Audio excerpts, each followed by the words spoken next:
Friends చూడండి పాము పిల్ల మా ఇంట్లోకి అయితే వచ్చేసింది. బయటకు అయితే తరుముతున్నాం.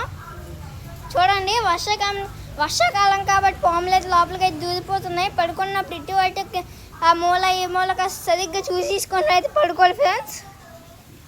మా ఇంట్లో ఒక పెద్ద పాము అయితే ఉంది. ఇంకా చూడాలి దాన్ని కూడా. దాని సంగతి చూడండి ఎలాగొచ్చేస్తున్నది. మా నాన్న చీపుతో తొడుతుండే. మీకు చాలా అద్భుతవంతంగా అయితే ఉండాలి ఫ్రెండ్స్. చూడండి ఎలా షేక్ అవుతుందో.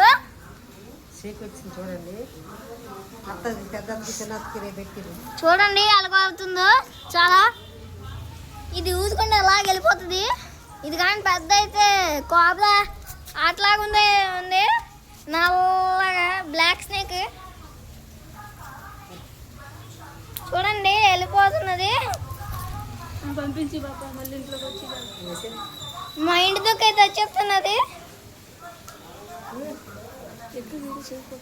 చూడండి